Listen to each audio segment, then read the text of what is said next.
J'ai vu Tête brûlée de Maya Ajmia-Zilama dans le cadre du film Fast Trend. J'avais entendu parler du film par le mec qui m'a vendu les 2 Mario d'Arsenal que j'ai acheté le 2e jour avant. Il m'a dit que le film était super, qu'il en avait vu une partie, et du coup il m'a donné grave envie de voir le film, et j'ai pas été déçue, donc quoi les fans de Thierry Henry, ils ont bon goût.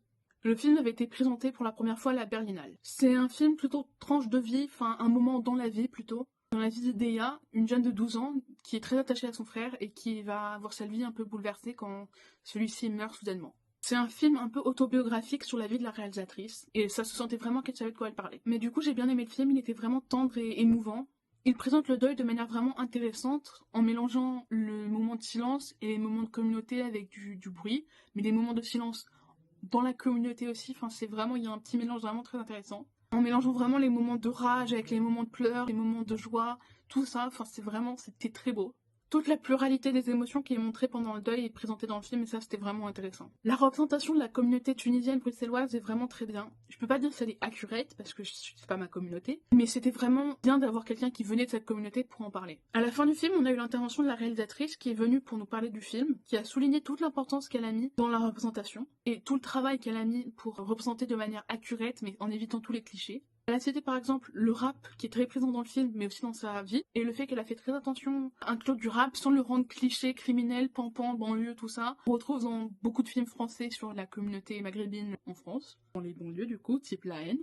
Et justement, elle voulait aussi se distinguer de la représentation française de la communauté maghrébine qui est souvent axée sur les banlieues et ce genre de films, sans parler du fait que c'est souvent des personnes blanches qui les font, mais c'est un bon point.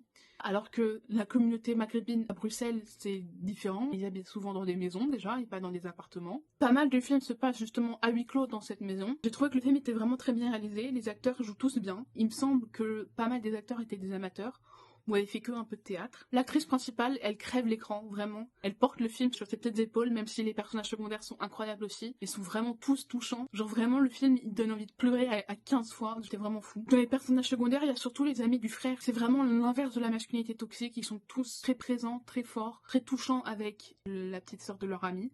C'était vraiment beau à voir. Je sens vraiment que la réalisatrice, elle aime sa communauté et elle voulait les représenter de manière accurate au lieu de les représenter de manière cliché. Surtout pour les différencier des clichés sur les hommes musulmans qui sont souvent violents et machistes dans la représentation qu'ils ont à l'écran. Et ça, c'était vraiment important du coup de les représenter de manière différente. Le film était trilingue, il était en français, en arabe et en flamand, mais il sous-titrait que en flamand. Donc j'ai raté quelques parties parce que j'ai pas compris. Pour l'instant, aucune date n'a été annoncée en France. J'aimerais vraiment qu'il sorte ici. Ça me ferait vraiment plaisir de pouvoir le revoir. Du coup, je vous recommande le film, parce qu'il a un public plutôt large, sauf si vous êtes islamophobe, mais dans ce cas, vous n'avez rien à faire ici. Bisous bisous!